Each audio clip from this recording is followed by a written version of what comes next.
Road ఇట్లా ఉంటుందా? నేను వేరే చెప్పాలి మీకు ఏమన్నా? రోడ్డు చాలా అందంగా ఉందా మీ ఊరిది? చాలా బాగుందా?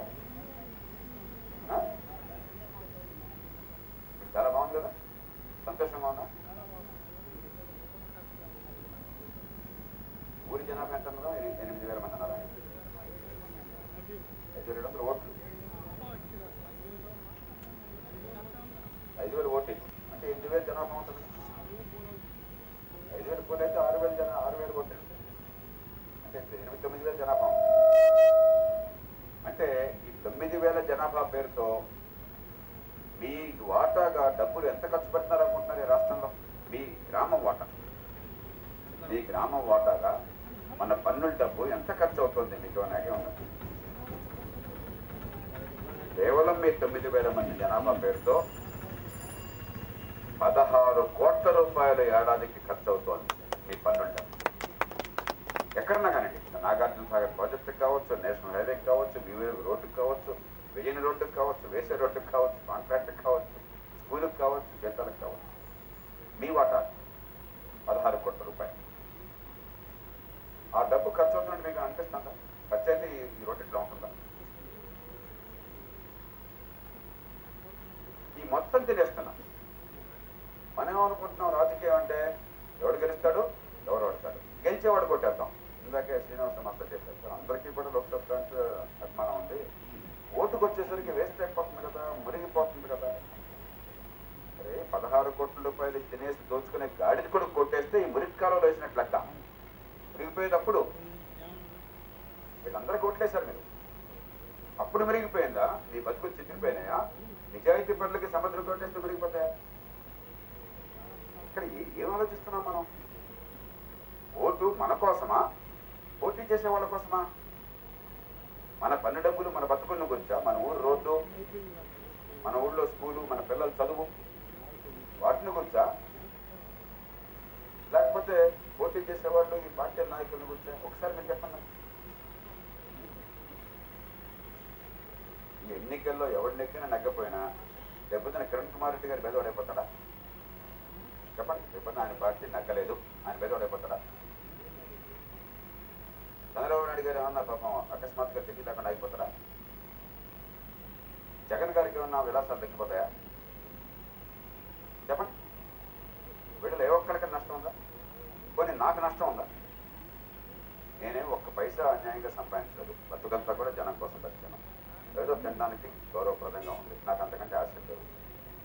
మీరు ఓటు అయిపోతే నాకు ఎందుకంటే నష్టం అనుందా? నా పిల్లలకు నష్టం అనుందా? రాజకీయ పార్టీల నాయకుల గురించి కాదు, పోటీ చేసే వాళ్ళ గురించి కాదు, మనల గురించి. మనం మర్చిపోయాం. నేను ఇక్కడ ప్రధానంగా వచ్చింది మీకు నేను చెప్పే విషయాలు కొత్తవి ఏమీ కాదు, కానీ అసలు మౌలికమైన చర్చ మర్చిపోయి మనమంతా ఒక పిచ్చిలో ఉన్మాదంలో పడిపోయాం. ఒక చర్చ కావాలి, మనలో ఆలోచన కావాలి, ఏం జరుగుతుందో మన జీవితాన్ని గురించి ఒక ఆలోచన చేయాలని నేను వచ్చాను. అంతకుమించి మీకు చెప్పడానికి నాకు తెలియదు. తోడేళ్ళు ఇక్కడ పోరాడుతున్నాయి, కలపడుతున్నాయి. 3 తోడేళ్ళు ఒకదాని తీసుకుంటున్నాయి, రక్కుంటున్నాయి, కొట్టుకుంటున్నాయి. నువ్వు తిన్నావంటే నువ్వు తినలేదా, ఎంతమంది ఇంకెక్కువ తిన్నావు కదా అంటున్నాయి. నువ్వు దొంగ అంటే నువ్వు ఇంకా దొంగ అంటున్నాయి. నీ నాన్న దొంగ అంటే మీ తాత దొంగ అంటున్నాయి. చుట్టూ మేకపిల్లలు చేరినాయి. మేకపిల్లలు చేరి ఈ తోడేలు నాది, ఈ తోడేలు గెలుస్తుందని ఒక మేకపిల్ల అంటారు. ఇంకో మేకపిల్ల కాదు, ఆ తోడేలు నాది, ఆ తోడేలు గెలుస్తుందని చెప్పంటారు. కాదు, ఈ తోడేలే 100 రూపాయలు పందెం అంటారు. కాదు పై పందెం 1000 రూపాయలు ఆ తోడేలు అంటారు, ఆ మేకపిల్ల అంటారు. కానీ పాప మేకపిల్లలు తెలియట్లా ఈ తోడేళ్ళు ఎందుకు పోరాడుతున్నాయో, ఎందుకు పోరాడుతున్నాయి సోదరా? ఆ మేక పిల్లల్ని నంచుకు తినడానికి, మేక మాంసం తినడం కోసం పోరాడుతుంటే పాపం మేక పిల్లలు పందాలు కాస్తున్నాయి, కేరింతలు కొడుతున్నాయి, మా తోడేలు అనుకుంటున్నాయి.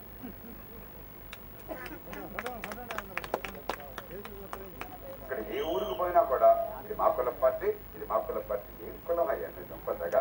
వాడి కుటుంబం కోసం వాడు చేసిందయ్యా, కులం కోసం ఏం చేశాడు వాడు? జగనన్న రెడ్లకి ఏమన్నా చేశాడా? చంద్రబాబు కమ్మాడికి ఏమన్నా చేశాడా? జగనన్న జగన్ కుటుంబం కోసం ఉన్నాడు. ఎప్పుడన్నా ఇంకే మాట చెప్పాడు, నా కుటుంబము, నా తండ్రి, నాకు అన్యాయం జరిగిందని తప్ప ఏమన్యాయమో దేవుడి తిరుగుతా. రెడ్డల గురించి మాట్లాడాడు, మిగతా వాళ్ళు తిరుగుతాం. చంద్రన్న నాకు పదవి రావాలా మళ్ళీ, దానికోసం ఏదన్నా చేస్తాను ఆల్రెడీ అంటున్నాడు తప్ప కమ్మోళ్ళకి ఏమైనా కావాలని చెప్పాడా? మిగతా రోజులు తప్పని. ఈ పిచ్చి ఏంటండి జనానికి నాకు అర్థం కదా. కోసం, మన కుటుంబాల కోసం మనం బతుకుతున్నామా? వాళ్ళ గుడుగుని చేయడం కోసం బతుకుతున్నామా? వాళ్ళు రాజులు చేయడం కోసం ప్రచురం అవుతున్నామా? మీరు ఆలోచించండి. నేను చాలా పచ్చిగా మాట్లాడుతున్నాను, ఎందుకంటే ఇంత పచ్చిగా మాట్లాడితే పద్నం కావట్లా.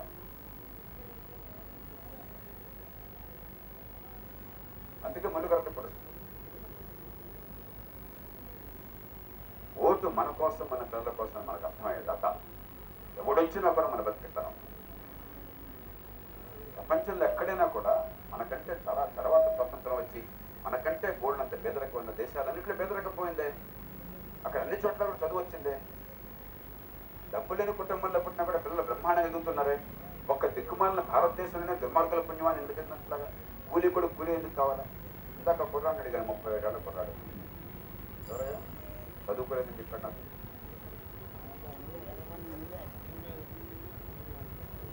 ముప్పై 37 అంటే చిన్న వయసు. స్వతంత్రం వచ్చినాక సగం రోజులు తరపంటాం. స్వతంత్రం వచ్చినా సగం రోజులు పుట్టాడు. అక్షరం మొక్క రాదు. ఎందుకుంటారు ఆ పరిస్థితి?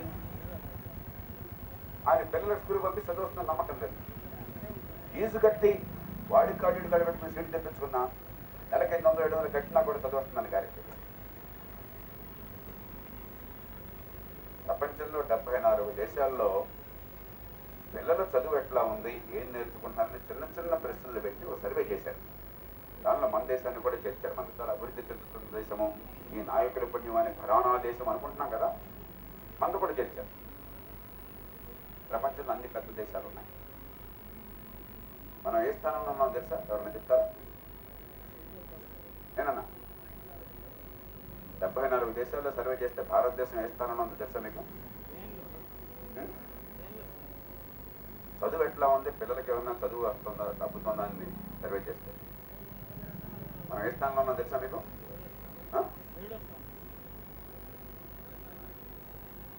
మహేష్ బాబు సినిమా ఈ మధ్యలో వచ్చిందా? నాకు వచ్చిందా? ఎన్నో లేడింది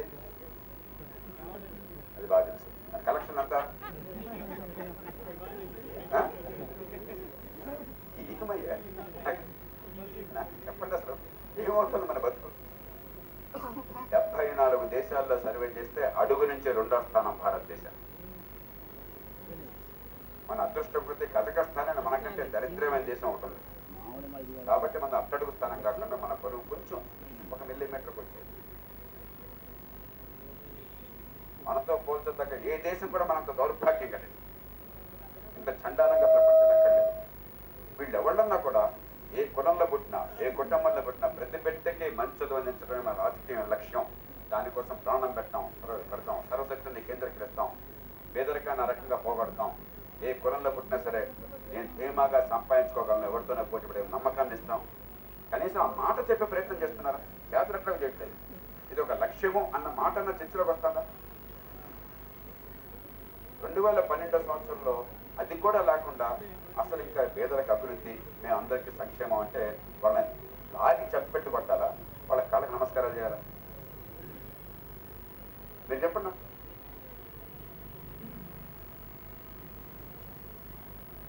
కొన్ని రైతుల సంగతి చూడండి. ఈ ఊళ్ళో ఏమేమి పండిస్తారమ్మా?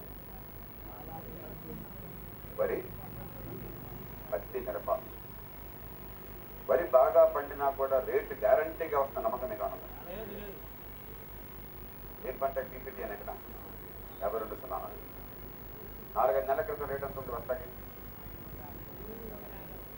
750 అన్నాడు. ఇప్పుడు ఎంత ఉంది? ఇప్పుడు 1100-1200 వచ్చింది. ఏమైంది? పక్క రాష్ట్రంలో 1100 రూపాయలు ఉంటే రేటు ఆనాడు, కర్ణాటకలో, మహారాష్ట్రలో, మన రాష్ట్రంలో 750 ఉంటే వీళ్ళెవరూ మాట్లాడాల. వీళ్ళెవరికి కూడా ఒక రేటు ఏమన్నా పెరిగితే, రైతుకు రేటు వస్తే మార్కెట్లో పెరిగిపోతే మన కొట్టు ఏమన్నా పోతాయేమో అని తప్ప రైతు చస్తాడా బద్దలో అనవసరం. రైతు చస్తే వచ్చి మళ్ళీ కన్నీళ్లు కార్చేసి ఖజానాలో డబ్బుని వాడి కొత్త డబ్బు కూడా కాదు, మరి 50,000 లక్షల మంది చెక్ ఇచ్చేసి ఫోటో తెచ్చుకుని పేపర్లో వేయించుకుంటారు. రైతే రాదని చెప్తారు. రైతు ఎదురోళ్ళు కదా, మా కులం వాడు నీడు, మా కులం వాడు నీడు అలా అంకలబడి కుక్కలా చూపించారు కదా, అందుకని రైతుకి ఏం చేయక్కర్లా. పక్క రాష్ట్రంలో 1100 రూపాయలకు అమ్ముతుంటే మన రాష్ట్రంలో 700-750 అయితే పక్క రాష్ట్రంలో అమ్మడానికి వీళ్ళదే నిషేధం విధించారు. అప్పుడు లోక్సత్తా మేమంతా కూడా నేను అన్నాడు గురించి చెప్పాను, ఇది అక్రమం, ఇది అన్యాయం. పండిన పంటను రేటు వచ్చిన అమ్ముకునే హక్కు కూడా లేకుండా చేసి రైతులను నాశనం చేస్తున్నారు, అన్యాయ ఆంక్షలు పెట్టారు అని మహాత్మా గాంధీ ఆనాడు ఉప్పు సత్యాగ్రహం చేశాడు. అట్లాగే ఉప్పును కూడా మమ్మల్ని తీసుకోకుండా చేస్తున్నాడని ఆయన పాదయాత్ర చేసి ఉప్పు చేశాడు. నేను కూడా మా వాళ్ళతో పాదయాత్ర చేసి భుజాల మీద సంతృప్తితో ధాన్యం మోసి బస్తాలని ఎడ్లబండి మీద పెట్టుకుని కర్నూలు నుంచి కర్ణాటక తరలించాం, నిజామాబాద్ నుంచి నాందేడికి మహారాష్ట్ర తరలించాం, మంచిరెడ్డికి అన్నాం, అసెంబ్లీలో నిలదీశాం. దమ్ముంటే అరెస్ట్ చేయండి అని చెప్పాం. మమ్మల్ని కోర్టుకి ఇస్తే లాయర్ను కూడా పెట్టుకుని శిక్ష ఇస్తే మౌనంగా భరిస్తాను, పదవి పిక్కిస్తే సంతోషంగా ఇంట్లో కూర్చుంటాను, దమ్ముంటే చేయమని చెప్పాను. ముఖ్యమంత్రి లేచి చచ్చినా మేము పని చేయము, మాకు దమ్ము లేదని చెప్పేసి. ఎందుకు అంటే తప్పు చేస్తుంది మీరు కాదు, మేము చేస్తున్నాం.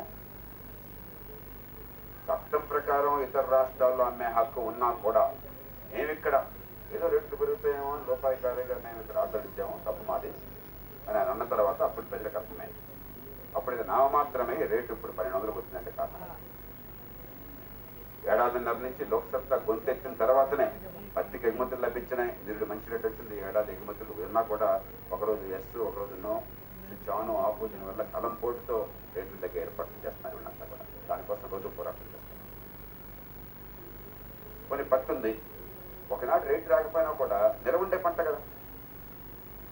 మీ దగ్గర నుంచి రైతుల దగ్గర నుంచి 1800 కోట్ల రూపాయలు ధాన్యం బియ్యం నుంచి ఒక 600 కోట్ల రూపాయలు మిగతా పంటల నుంచి ప్రభుత్వం పన్నులు తీసుకుంటాను.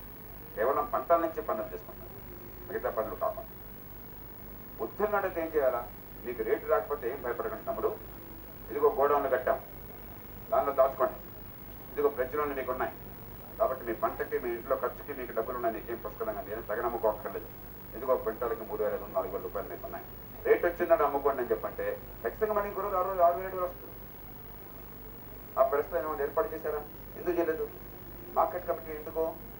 ఎమ్మెల్యే గారు ఇలాక వాడు ఏ పార్టీ వాడైతే వాడు ఎమ్మెల్యే గారు పెట్టుకుంటే వాడు చూరేగుతాడు, వాడికి మీరు పొద్దున్న సాయంత్రం దాకా ఫలానా మా మహానాయకుడు మార్కెట్ కమిటీ చైర్మన్ అయినందుకు వాడికి సన్మానం అని ఒకటి వచ్చాడు, ఇంకోటేమో టీవీలో స్కూల్ ఇస్తారు, మంచి స్కూల్ వచ్చినాయి కాబట్టి ఇంకోటి ఫ్లెక్సీలు కడతాడు, వాడు ఉన్న కాడికి దొరికిపోతుంటాడు.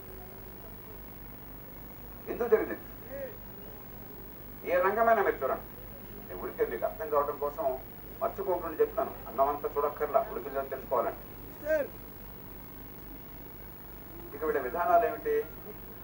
వీళ్ళ విధానాల్లో తేడా ఉందా? దోపిడీలో తేడా లేదు. మీరు నమ్మేవాడన్నా ఒక పార్టీ ఓటేస్తే, మీరు ఓటేసినాడు ఒక నెగ్గితే వాడు ఆ పార్టీకే కట్టుబడి ఉంటాడని మీకు నమ్మకం ఉందా? ఒక్కడి గుణమే చేసి చెప్పండి నాకు. లేదు. వాడి శాస్త్రంగానే అమ్ముకుంటాడు, అది లేదు. విధానాలు చూసాం మనం, అందరూ కూడా రైతులు నాశనం చేసేది, పేదలు నాశనం చేసే విధానాలే. ఒకడు 2 రూపాయలు వేయమంటే ఇంకోడు రూపాయి వేయమంటాడు, ఇంకొకడు ఉచితం అంటాడు, లేకపోతే ఇంకొకటి ఉచితం ఏంటయ్యా ప్రతి కిలోకి ₹1 తిరిగిస్తానంటాడు. ఇది విధానాలా? వాళ్ళ బతుకుల్ని బాగు చేసే విధానాలు. అదే కడుపు అన్నం పెట్టాలా, కానీ ఇది విధానమా? దీని నుంచి బయటపడాలని అవుతాం మీరు నాకు చెప్పండి. ఎంతప్పుడు ఇట్లానే కొనసాగాలన్నా, దీని నుంచి బయటపడాలన్నా? నిజమేనా? ఖచ్చితంగా. మరి ఇలాంటి వాళ్ళకే ఓట్లు వేస్తుంటే బయటపడతారా? ఇలాంటి రాజకీయానికి ఓట్లేస్తే బయటపడతామా? ఇది మ్యాజిక్ కా? మంత్రదండంతో బయటపడతామా? చెప్పండి. మీరు ఏ విత్తనం వేస్తే ఆ పంట వస్తుందా? ఒక విత్తనం వేస్తే మరో పంట వస్తుందా?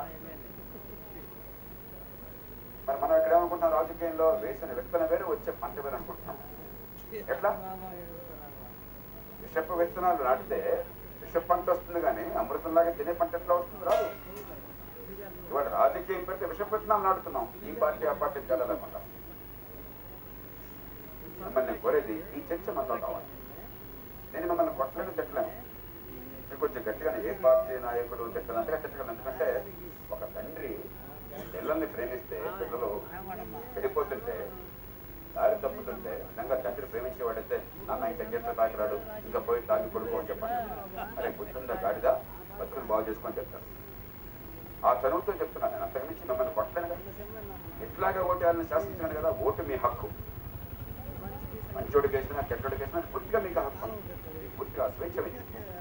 ఈ ఓటుని బతుకులు బాగు చేయడానికి వేసుకోవచ్చు, ఈ ఓటుని మీ వేళ్లతో మీ కళ్ళు పొడుచుకోవడానికి వేసుకోవచ్చు. 2 హక్కులు మీకు ఉన్నాయి పూర్తిగా. కొండంచున ఒకడు ఉన్నాడు, ఒక అడిగేస్తే పడిపోతాడు, కూలిపోతాడు, రోజులోకి వస్తాడు. అడిగేస్తా అంటున్నాడు. అరే చచ్చిపోతారా, వీపకరా అది విట్టుదారని చెప్తాం మనం. కాదు నేను వేసేస్తా అంటున్నాడు. జారబోతున్నాడు, చేయందించి అరే నేను చేయందిస్తాను రా, నేను రక్షిస్తాను రా అంటాడు. కాదు నిన్ను కూడా లాగుతాను, నేను మాత్రం పైకి రాను, నేను దూకుతా అంటున్నాడు. ఏం చేస్తారు మీరు? దూకరా బాబు అంటాం. అంతేగా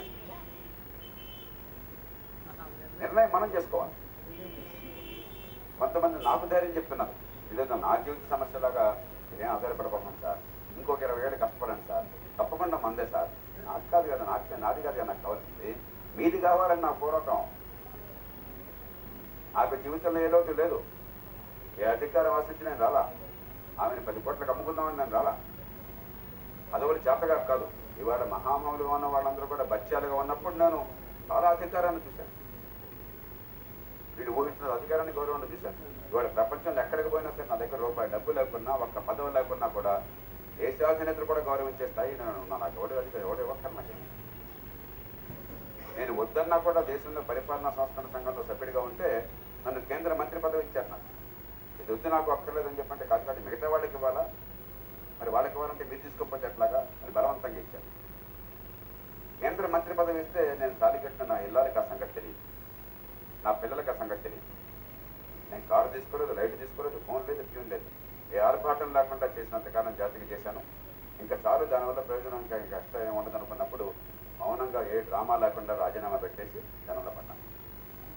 కాబట్టి ఈవేళ మీరు అదనంగా నాకు కిరీటాలు పెట్టేది పెడితే నాకు వచ్చేది లేదు, బాధ్యతలను పెరుగుతాయి కానీ కిరీటాలు ఏం లేవు.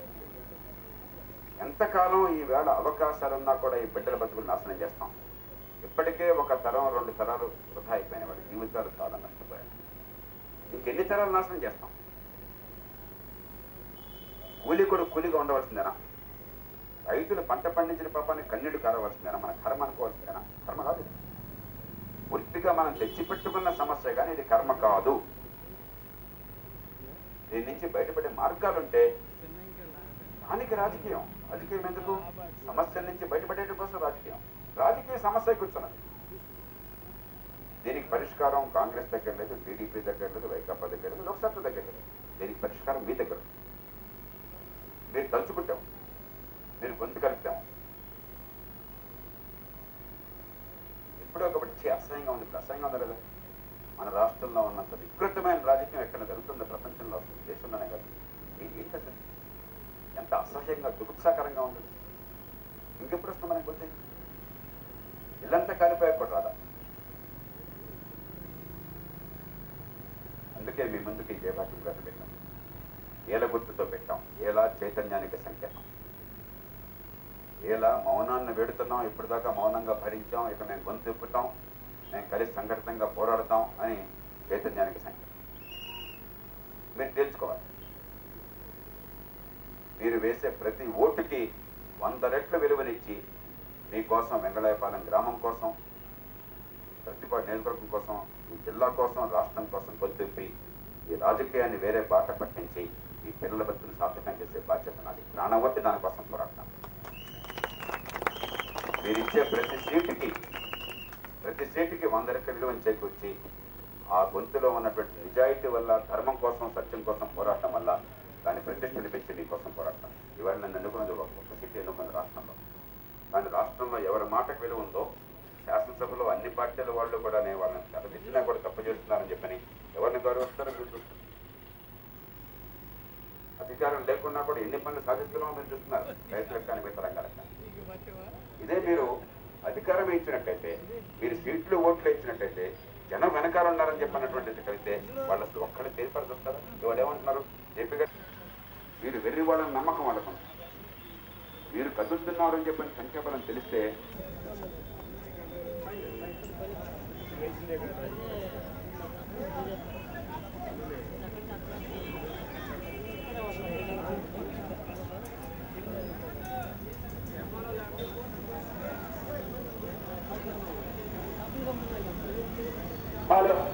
సోదరులారా, మరికొద్ది క్షణాల్లో ఇక్కడ పచ్చిపాడు నియోజకవర్గ ఉప ఎన్నికల అభ్యర్థి జొన్నలగడ్డ జయభాగ్యం గారి విజయాన్ని కాంక్షిస్తూ ప్రజలందరూ ఈ ప్రచార వాహనం వద్ద రావాల్సిందిగా ఆహ్వానిస్తున్నాం.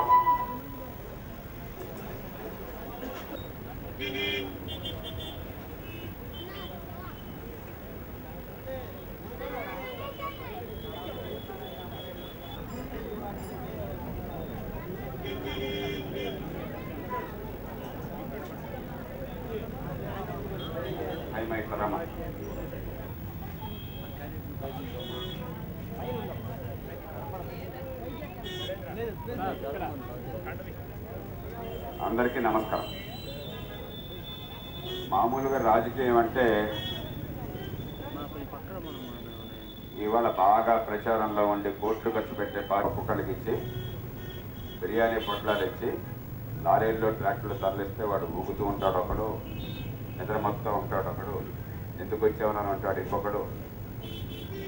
చెప్పడానికి వీళ్ళ దగ్గర లేదు, వినే ఓపిక వాళ్ళకి లేదు. పత్రికలు ఏమొస్తుంది, పాత్రికేయులు ఎక్కువ కోపం, వాళ్ళ మీద నాకేం కోపం లేదు, వాళ్ళ చేతుల్లో ఏముంది. బ్రహ్మాండమైన జనాదరణ వచ్చేస్తుంది, అద్భుతమైన రోడ్ షో వస్తుంది.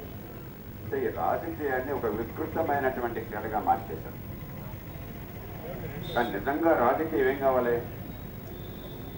ఇవాళ ఒక్కొక్కరిని పేరు పేరుని అడుగుతూ వచ్చాను, మీరేం చేస్తున్నారు, ఎంత ఆదాయం వస్తున్నది, ఏం చదువుకున్నారు, మీ పిల్లలు ఏం చేస్తున్నారు, వాళ్ళ భవిష్యత్తు ఎట్లా ఉంటుంది, చదువుకునే వాళ్ళైతే వాళ్ళకి ఫీజు అంతా కడుతున్నారు, చదువు వస్తుందా రావట్లేదా? ఎందుకు అంటే లోక్సత్తా దృష్టిలో ఇది రాజకీయం. ఇందాక ఒక పాప చెప్పులు లేకుండా ఉంటుంది, ఎక్కడికైనా చెప్పులు. 5వ తరగతి పూర్తయింది, చేతిలో 10 రూపాయలు ఉన్నాయి. నాన్న దీనిలో 1/2 ఎంత అంటే తెలియదు. తెలివితేటలాగా కాదు, చాలా చురుకైన పిల్ల. 5వ తరగతి పూర్తయినా కూడా 1/2 అన్న భిన్నం ఆ పాపకు అర్థం కాల. నాన్న 10 రూపాయలు ఇద్దరికి సమానంగా పంచామనుకో, ఒక్కొక్కరికి ఎంత వస్తుందని అడిగాను. తప్పు చెప్పింది 5 రూపాయలు అని చెప్పి. కానీ ఆ చిన్న విషయం దాన్ని భిన్నాల్లో మార్చి ఆ చిన్నారి మనసుకి ఆ స్కూల్లో చెప్పకపోతే రేపు పొద్దున చదువుకున్న వాళ్ళ పిల్లలతో, డబ్బున్న వాళ్ళ పిల్లలతో, ఓ కలెక్టర్ కొడుకుతో, ఒక మంత్రి కూతురుతో ఆ పాపకి ఎంత తెలివితేటలున్నా కూడా పోటీ పడగలదా? జరిగేదేంటి? ఆ పాప మళ్ళీ కూలీగా మిగిలిపోతుంది. తెలివితేటలు ఉన్నాయి చూడండి, తెలివి ఉంది. ఒక పనికి మాలిన గాడిదైనా కూడా ఈ పెద్దోళ్ళు అనుకునే వాళ్ళు కొడుకులు కూతుళ్ళు పైన ఉంటారు, వాళ్ళకి పాప ఊడిగం చేస్తూ ఉంటారు. ఎన్నికలు ప్రజాస్వామ్యం ఎందుకు అంటే ఇది జరగకుండా ఉంటాను. పుట్టుక మన తప్పు కాదు. ఏ కులంలో అయినా పుట్టచ్చు, ఏ కుటుంబంలో పుట్టచ్చు. ఎవరు కూడా ఫలానా కులంలో పుట్టాలి, ఫలానా కుటుంబంలో పుట్టాలి, డబ్బున్న వాళ్ళకి పుట్టాలి, డబ్బు లేని వాళ్ళకి పుట్టాలి, ఇలా మనం ఊహించుకున్న పుట్ల కాకతాళీయంగా పుట్టాం. కానీ దేవుడు పుట్టుకతో తెలివితేటలను అందరికీ సమానంగా ఇచ్చాడు. రాజకీయం ఏం చేయాలా? నిజంగా ప్రజాస్వామ్యం ఉంది, ప్రజలకి స్వేచ్ఛ ఇవ్వాలి, నిజమైన సంక్షేమం కావాలి, బతుకులు బాగుపడాలని చెప్పంటే రాజకీయం ఏం చేయాలా? పుట్టిన ప్రతి బిడ్డకి ఏ కులం, ఏ కుటుంబం, ఏ తల్లి కడుపున పుట్టిందన్న తేడా లేకుండా ఖచ్చితంగా మంచి చదువు, ఆ పాపకి తెలివితేటలు ఉన్నాయి, ఆ తెలివంతా బయటపడి దాని నుంచి ప్రపంచాన్ని అర్థం చేసుకుని తనకి, కుటుంబానికి, సమాజానికి ఉపయోగపడేటువంటి రీతిలో ఆ ధైర్యము, ఆ నైపుణ్యము, ఆ శక్తి ఉండే రీతిలో మంచి చదువు అందించి ఏ స్థాయి దాకా చదువుకోవాలని అవసరం ఆ స్థాయి వరకు రేపు పొద్దున కలెక్టర్ కొడుకుతో, మంత్రి కూతురుతో పోటీ పడేట్టు చేయాలి. వీళ్ళు ఏ ఒక్కళ్ళని చెప్పండి, ఇవాళ జరుగుతుందా? కొన్ని ప్రైవేట్ స్కూళ్ళకి పిల్లల్ని పంపిస్తుంటే, ఇందాకే సోదరుడు ప్రైవేట్ స్కూళ్ళకి పిల్లల్ని పంపిస్తున్నాను, అవునన్నా? ఇంకెవరినన్నా ఆపాండ చెప్తున్నారు. ఫీజులు 700, 800. పూర్వకాలం ఊళ్ళో స్కూల్ దాకా 5 మైళ్ళు 3 మైళ్ళు నడిచిపోయేవాళ్ళు. ఇప్పుడు 5 మైళ్ళు అంటే 8 కిలోమీటర్లు 10 కిలోమీటర్లు బస్సులో పంపిస్తున్నాం. ఈ బస్సు స్కూల్ ఫీజు కలిపి చాలా మందికి 500, 700, 800, 1000, 1500, కొంతమందికి నెలకు అవుతాం. 10,000 శక్తికి మించి ఖర్చు పెడుతున్నాం. సర్కారికి మనం ఇచ్చే పని డబ్బులతో చదువు రావట్లా. శక్తికి మించి నిరుపేదలు రోజు కూలీకి పనిచేసే వాళ్ళు కూడా ఖర్చు పెడుతుంటే నేను ఖచ్చితంగా చెప్తున్నా, ఎందుకంటే ఈ రాష్ట్రంలో కానీ దేశంలో ఎక్కడికి పోయినా కూడా మొట్టమొదట మీ పిల్లల చదువు ఎట్లా ఉంది, ఏ వయసులో ఉన్నాడు ఈ పిల్లాడు, ఏం చదువుతున్నాడు, ఏం నేర్చుకున్నాడు అనేది మొట్టమొదట పరిశీలించేది నేను. ప్రతి స్కూల్లో ప్రతి ఊళ్ళో ఈ రాజకీయ పార్టీల ఎన్నికల తర్వాత చూసుకున్నాం. ఎందుకంటే సమాజంలో మార్పు రావాలి, కులం పోవాలి, ఫలానా తల్లి కడుపుని పుట్టాను కాబట్టి కన్నీళ్లు కారవకుండా ఉండాలి, ఎదిగే శక్తి కావాలంటే దీన్ని మించిన మంత్రం ఇంకోట్లేదు. 180 మందికి ప్రైవేట్ స్కూళ్ళకి వెళ్ళినా కూడా వేలు ఖర్చు పెట్టినా కూడా ఖర్చు మిగులుతుంది తప్ప, ఖర్చు పోతుంది తప్ప చదువు రాట్లా. నేను చాలా నిశ్చయంగా చెప్తున్నా, ఆషామాషిగా చెప్తున్నా, పూర్తిగా తెలిసి చెప్తున్నా. ప్రపంచంలో ఈ మధ్య 74 దేశాల మధ్య ఒక సర్వే చేశారు. ఈ 10 ఏళ్ళు 12 ఏళ్ళు 14 ఏళ్ల వయసులో ఉన్న పిల్లలు వాళ్ళకి చదవటం వచ్చా, వాళ్ళకి చిన్న చిన్న లెక్కలు వచ్చా, కూడుకులు తీసుకెళ్తారు వచ్చా, చిన్న వడ్డీ చేయగలరా, చిన్న చిన్నవి ప్రపంచమంతా చేశారు. చేస్తే మన దేశం ఏ స్థానంలో ఉందో తెలుసా? ఎవరన్నా చెప్తారా? ఎవరన్నా చెప్తారా అమ్మా? 60 గెస్ట్ చేశాడు, పర్లేదు. పెద్దవాళ్ళు ఎవరైనా చెప్తారా? ఈ మధ్య ఉన్న బాలకృష్ణ సినిమా రిలీజ్ అయినా